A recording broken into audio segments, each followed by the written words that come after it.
red pen, red marks. There you go, 19-year-old Bach. You need to improve. This is very weak, not good. Let's go on.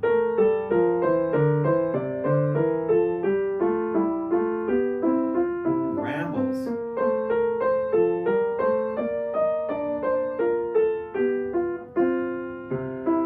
Weak cadence. You won't hear that in later Bach. That's amateur writing. This is amateur writing.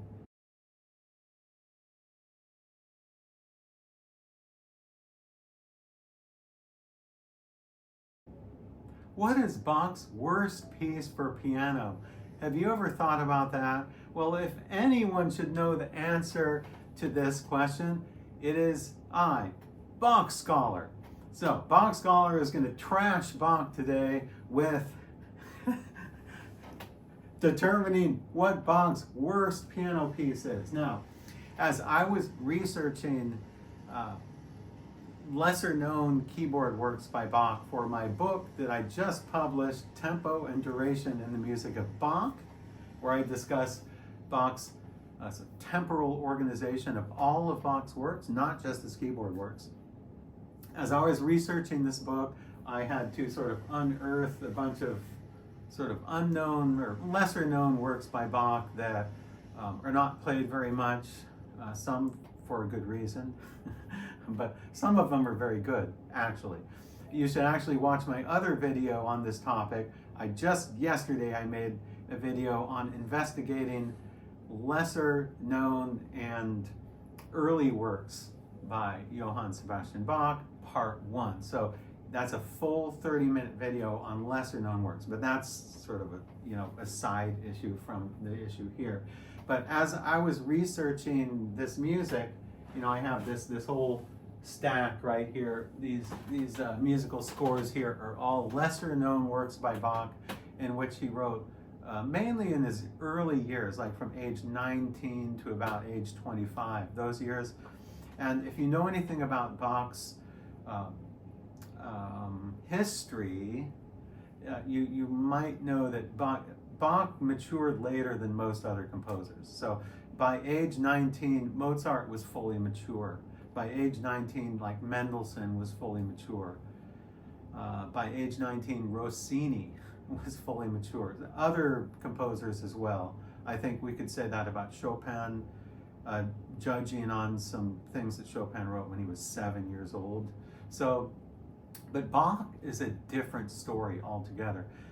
Looking at these works, I was shocked actually as to what Bach was writing. So, what is his worst piece? Well, I think, I could choose probably 5 of them, but the one I choose here in this video that I just think is pretty bad is the Overture in F major, BWV 820.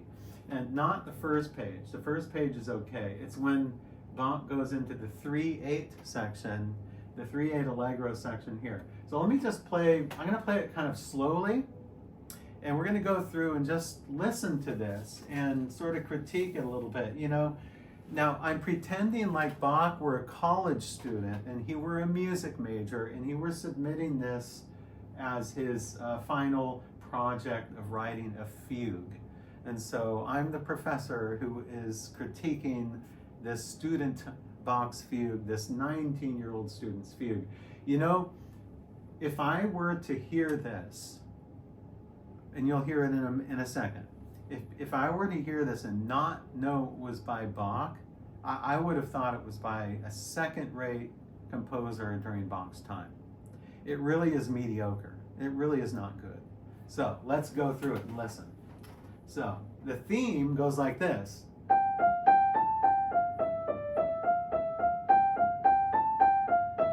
Pretty boring, huh? He even has a mordent here, which even makes it worse.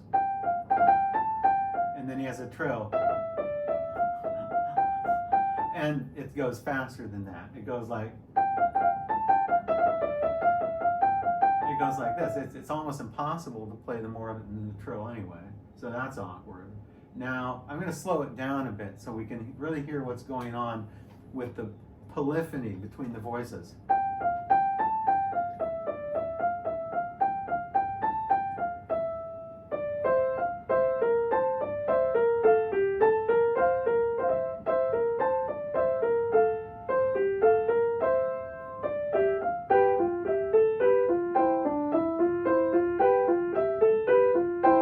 That's pretty weak counterpoint. This here,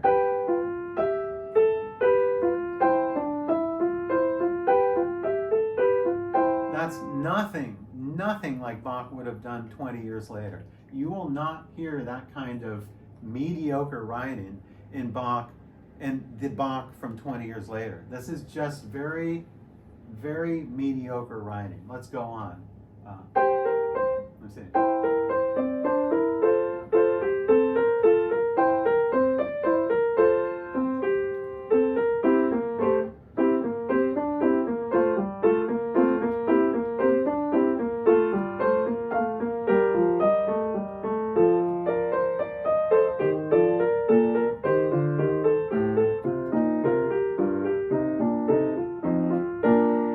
That's just weird. You can tell, you know, I missed a few notes here and there, but you can tell, if you know Bach's music, you know this is not good. This would be good. We don't have time to do the whole thing, but I want to show you one more thing before we finish. But this is just, this would be good for your average college student, your music major. Actually, this would get a good grade in a college music major class. Okay, it's not that bad. The counterpoint is correct. You know, Bach's doing all the things correctly. It's just that the harmonies and the counterpoint between the notes is not fully developed yet. Listen, okay, I've chosen two little points here to play for you. Here is measure 69.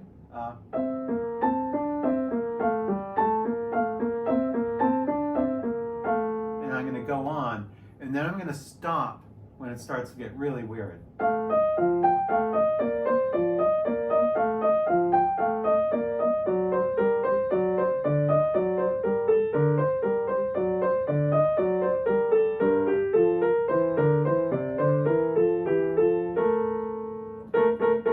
Not a mistake. That's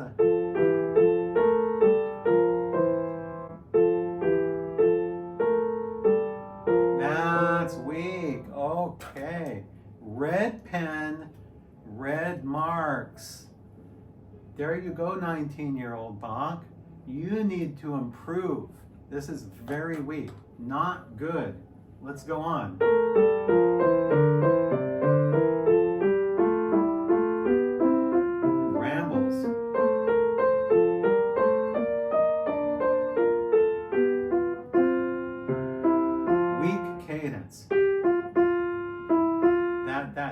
You won't hear that in later Bach. That's amateur writing. This is amateur writing. This is amateur stuff. I mean, this is not Bach. This is nothing near the Bach that we know from 20 years later.